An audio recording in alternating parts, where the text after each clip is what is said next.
morning and welcome to Global Perspectives. From our home studios, I'm David Dumke. And I'm Katie Coronado. Welcome. Today we have the honor of having with us Anzio Williams, Senior Vice President of Diversity, Equity, and Inclusion for NBC Universal owned TV stations. Anzio, welcome. Thank you. It's great to be here. Thank you for having me on. Anzio, you and I worked together many, many moons ago, and I followed your trajectory in this industry, in the media industry. And we're a show that focuses on global topics, international topics, and you are definitely an expert when it comes to this media industry and how these international topics affects us here in the United States. So I wanted just to start off by introducing the audience to your background. How did you get started in this business? And you have this huge position and responsibility when it comes to diversity and inclusion now in our country and media. How did you get started, Anzio? Absolutely. So I'm a content guy. I started out in content. I'm still very much heavily involved in the content, whether it is on our broadcast programs or our digital programs or our streams. I am, pretty much a producer. I started out as a writer at a television station while I was in college in Greensboro, North Carolina. Before I graduated, I had produced every show in the shop. So I was kind of known as this little whiz kid. This was 30 plus years ago.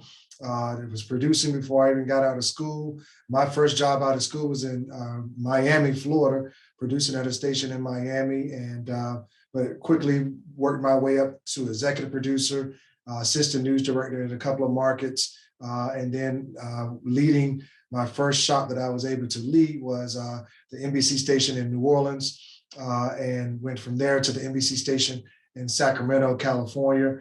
I came with my first job at NBC Universal, was with the television station in Philadelphia, the NBC station in Philadelphia, where in Philadelphia was my first opportunity to start a Spanish language television station. So I was actually able to start a newsroom in our Telemundo station. And so for our company, I was the first non-Spanish speaking person to actually oversee the startup of a Spanish language television station, which was a great experience for me. It really taught me a lot, about, doing news for a particular audience. It was never our goal to take what we were doing in English and just translate it into Spanish. We want to make sure that we was authentic to, to the community that we were serving. So, and then, almost 2 years ago, I was tapped to lead our DEI efforts inside of our television stations. And so the DEI efforts, a lot of people say, hey, where did you get your training from DEI? We thought that you were a producer. We thought you was a news director. You were a journalist. And what I like to say is that that they chose me because I have the insights on how we work. I'm not going to ask a news leader to do something that can't be done or something that's out of the window of possibilities. And they said, but where did you get your DEI training? I said, I got my DEI training from Esther. They was hoping I was going to say some university.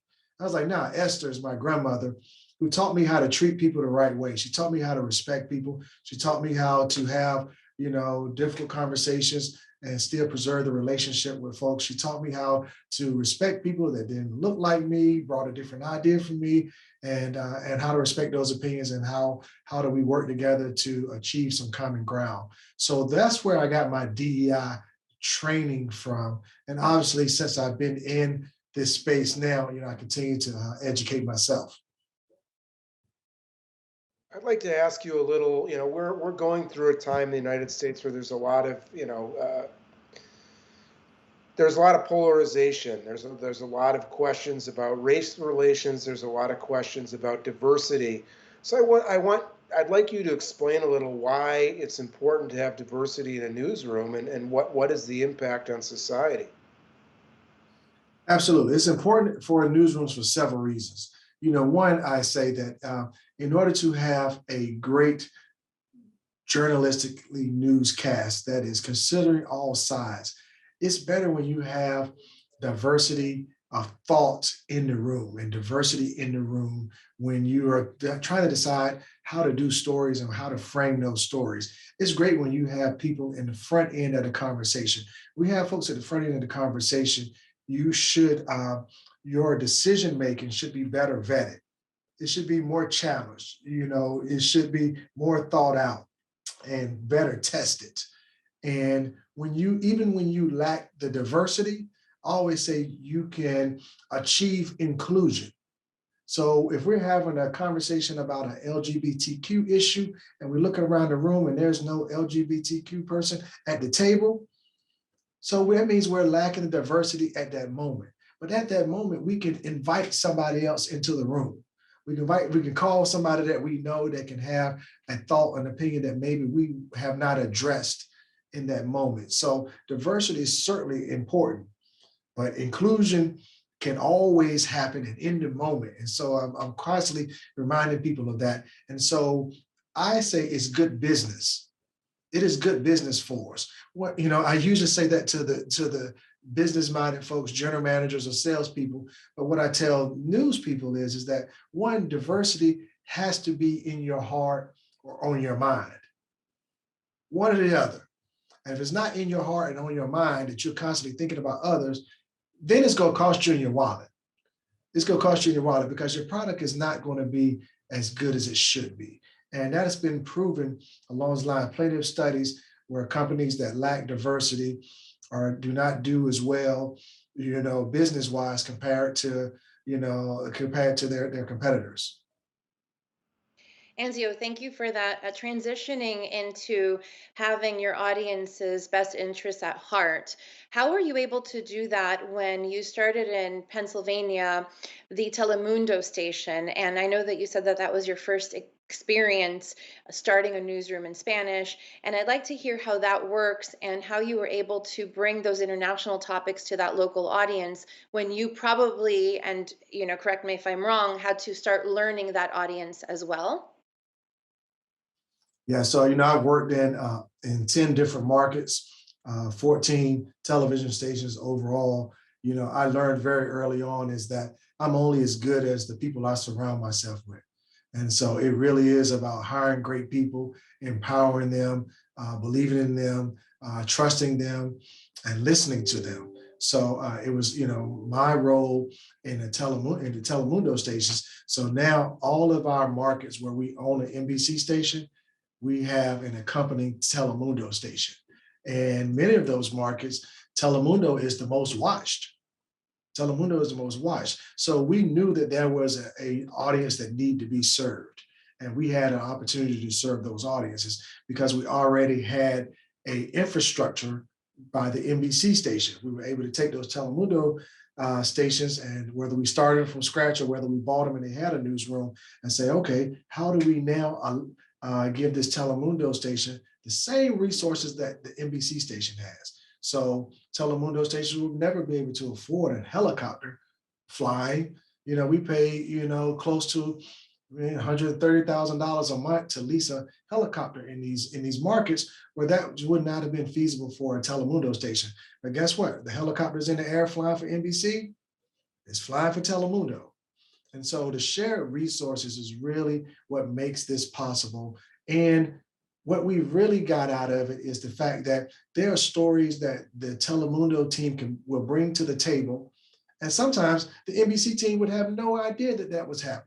And we know that we have Latino, Spanish-speaking people that are also watching us on our English language stations. So we are better together as teams in our markets. We believe that it gives us a competitive advantage to have Telemundo journalists and NBC journalists sitting side by side in our newsrooms.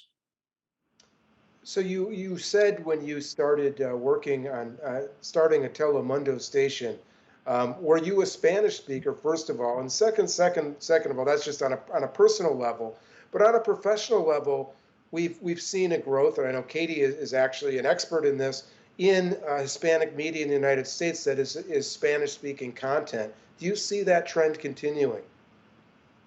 Absolutely. We'll start off one, Hola, and I start with that. intentionally. Everybody's like, wow, you've been doing Telemundo now since 2013. Why haven't you learned Spanish? I say, you know what? Because it's not my goal to run the television station on a daily basis. I leave that to the expert. Again, my goal is to help make sure I'm providing the resources, that I'm hiring the right people. For instance, I'm sitting here in Boston right now at one of our stations, and the person who is the news director is truly bilingual. She kind of oversees both the NBC side and the Telemundo side. The person that we hired to replace me when I left Philadelphia is Latino who is truly bilingual. I believe she's better suited to run both sides than what I was. But I knew that my role was to make sure that I shared those resources appropriately. That Telemundo was not left behind, and that by us doing that, it actually we helped us serve both audiences, if you will.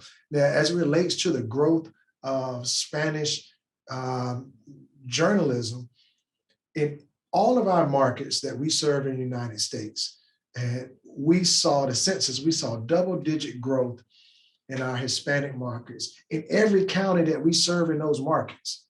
Not just in the market at whole, but in every county we saw double-digit growths. So we knew early on, even in 2013, I like to give our president Val Staub, I like to give Valerie all the praise in the world to have the vision to want to be in the Spanish language journalism market, and so we see that there's been a great what we're seeing now is that not only will they watch us on Telemundo, they will move over to NBC when we tell them about products. And even when we're on NBC, we just talked about it, yesterday here, we have the World Cup coming up on Telemundo, which is we own the Telemundo, but in English, the World Cup is on Fox. So imagine on the NBC side, when we tell people, we want you to watch the World Cup on Telemundo, it's going to be the best experience for you to watch it in Spanish. We're happy to be able to say that. So collectively, we know that Spanish speaking audiences will watch English language news sometimes to perfect their English. And we're happy to be a part of that. Anzio, you make some really good points about the audiences doing cross, I guess, moving over from one channel to the other, and you doing cross promotion between your stations. How do you feel about this controversial topic? I've spoken with some experts in the past about subtitling in Spanish when you have content in English. So for example, you have a TV station in a market where you don't have a Telemundo station. So you have an NBC station, but you also know that you have some Spanish speakers. How do you feel about subtitling, about having that sound in Spanish and then having the subtitle in English? You talk about inclusive culture. Is that acceptable, or do you think that turns away your English speaking audience members? One, I don't think it turns away. We've been doing SAP now for a long time, and all our products, you can get them somewhere in Spanish. We have live captioning, at our television stations. And when I was in Philadelphia, I probably broke a record for hiring truly bilingual people to work on both stations. I've never had a problem with an accent at all. We see it as a business plan. We see it as a business plan that we hire truly bilingual people on the NBC side that can support both sides. And listen, technology continues to provide opportunities for us, but the idea that when we're on NBC in English, we're almost always on in Telemundo, especially when it is urgent information. When it is urgent information, weather warnings. So like, if we're on one, we better be on the other. I'm sitting here looking at our two stations. I don't care which one of them is first. I just need one of them to be first. We want to be first in serving people. And so that goes on both sides. And we can't take shortcuts just because it's a Spanish speaking audience. And sometimes what we know in this equity play, especially with weather, sometimes brown and black people are the most vulnerable during weather situations. So we need to make sure that we're on our A game when it comes to serving, the different communities. You're mentioning diversity as good for business, and of course, the media relies heavily on advertising for part of that business. So I'm wondering if businesses have bought into the diversity message, and are they advertising? How do they decide whether to advertise on Telemundo or NBC? Listen, I can tell you that in some of our markets, our Telemundo stations are the most watched television station, regardless of language. And we are working hard to get the revenue of those stations at the level of the NBC stations. So, listen, it is, trying to get folks to spend money. Governmental agencies are certainly starting to do that, especially during COVID, where they know they had to get a message out in English and Spanish. Politicians, certainly starting to do it.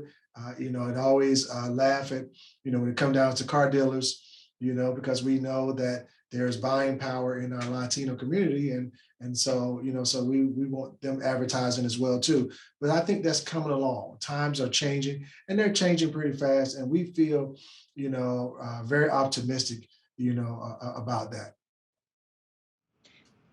When we talk about audiences and content, we know that a lot of it is research driven, right? And so you have something happen in Latin America, for example, and then you want to try to localize it. Which station do you place it on? And do you even think about the audience being interested in something like that? How do you know, Anzio, if you should cover something that is happening in Latin America and if that's something that would work in specific markets? Yeah, we trust the journalists that we have right in the room with us. I could tell, I forgot which um, Mexican artist that passed away and died, and I knew nothing about it. But I could hear, I tell Hudo, they was talking about it, they was actually listening to it. And so we were at the editorial table together. Um, it never would have probably come up on the NBC side, but it did. And I was like, hey guys, is this something we should be doing on NBC too? And they was like, absolutely. Yeah, this guy's big. This is da da da da. And then so we did it. And then I remember some of the NBC folks was like, okay, play one of his songs again. And then everybody's, oh yeah, that's him. And so that's when that's why I always say we are better together. We'll listen to those who are around the table, help educate us. But that's no different from, a journalist. I remember when I was a young producer, and I'll never forget, it was a weekend, and one of the anchors said, oh my gosh, I can't believe Burl Ives died. Now, this was before Google.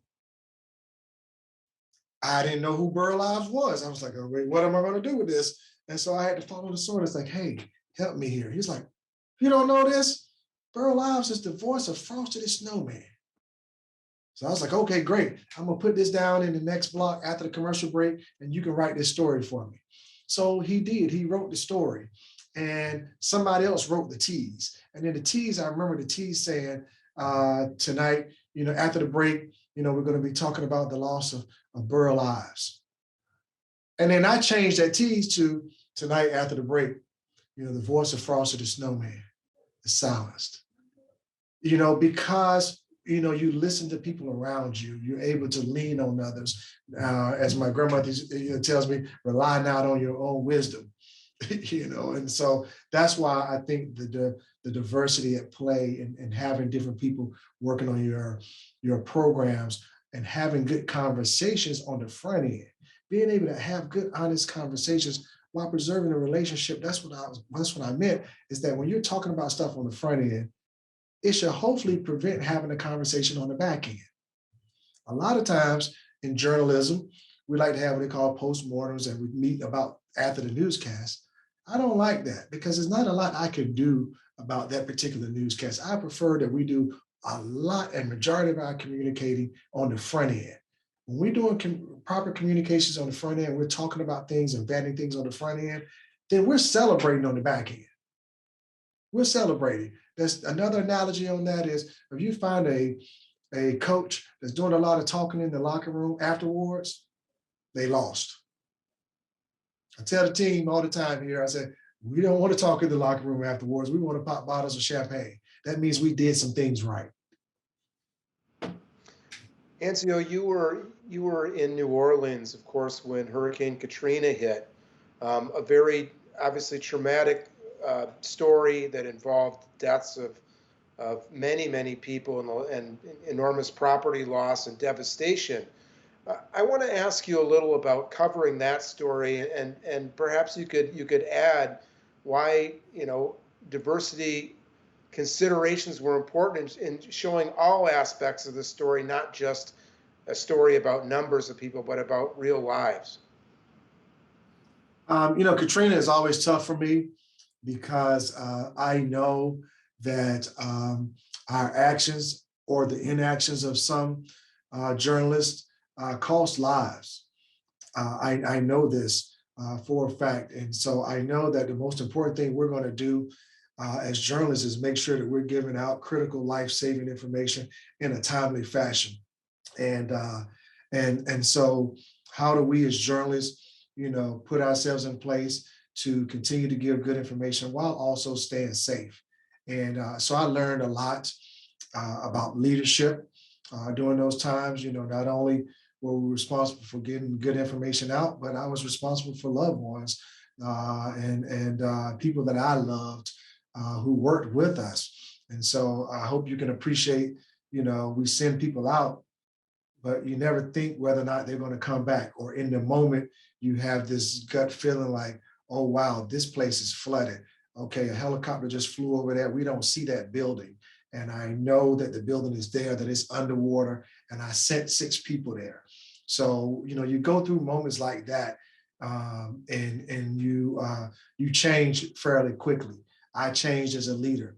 At the time I was I still could consider myself a kid, as a leader, but I was sending people. I was a hard charging news director. Everybody knew it. I was like, let's get at it. Let's work hard. Let's play hard. Let's go, go, go. And at some point, literally right before, it hit me like, okay, do right by these folks. And so we was making decisions to send people out in teams or 6 or 8. So again, with that idea that they're better together, we were trying to send them to places that we were deemed safe. The Superdome was some point was called the safest place in southeastern Louisiana. So I had about 15 people there. I had 4 different teams of people in different hospitals, which all flooded, lost power, and I lost all communications with them. So there were several days there that went by when I did not know that everybody what their situation was. Ultimately, all of our people survived, whether they were on rooftops for days or had been airlifted to, other cities, but we did get up all our people. In terms of the diversity play, I could not see what was happening national news, but I could feel it that no help was coming. I can feel it that no help was coming. And I immediately, somewhere along the lines, we didn't show bodies at the time. We didn't show bodies. So I was constantly telling our photographers, we could see bodies floating. We could see, when I would get out and about, we could see death. We could see people in streets dead. And I said, they got to see this. I started thinking that, okay, maybe we need to give it, maybe we're kind of sweeping it under the rug or we're sanitizing it too much. So we did start sending those images out. And I know there was a diversity play in that. I also know there was an equity play that the city did not call for a mandatory evacuation until it was too late. That is a market where 60% of the folks that live in New Orleans work in service-oriented businesses. They don't drive. They didn't have a way out. So to see the parking lot of buses that flooded, you knew there was an equity play there. They could not physically get out. They needed the warnings, the proper warnings early enough, not only from the administration, but I would say that we have to work harder, and we have perfected it now as journalists. How do we make sure that we're not overhyping something unnecessarily, and then when the big stuff is happening, we're giving the proper attention to it. Anzio, we have only a few minutes left, but I want to bring up the subject of advocacy versus only, journalism. I know that, as a Hispanic journalist, minority journalist, and with diversity topics, your heart is more into these stories. Like when we talk about New Orleans, um, is it difficult to separate that? What do you tell your reporters? Because, for example, when somebody in your Telemundo stations covers immigration, how do you talk to those reporters from an expert perspective? I think it's important that we remember the principles of journalism. It's a way that we can check ourselves and check our biases. It's a way that we can do that. We can check each other. The principle of journalism don't change just because, that we're covering something that we're passionate about, or we're covering something that we don't know anything about. I think we have to take, that's why, diversity is important so that we're working together as teams. I love taking someone and knowing that, hey, you're going out to cover a Republican presidential candidate rally, but I understand that you may be a Democrat. I want to know. So then maybe I put another producer with you, or, and maybe I put another photographer that thinks different from you. And so collectively, you guys can make sure that the story is fair, balanced, and as straightforward as possible and presenting of all sides. So the principles of journalism we rely heavily on. The principles are the foundation of what we do.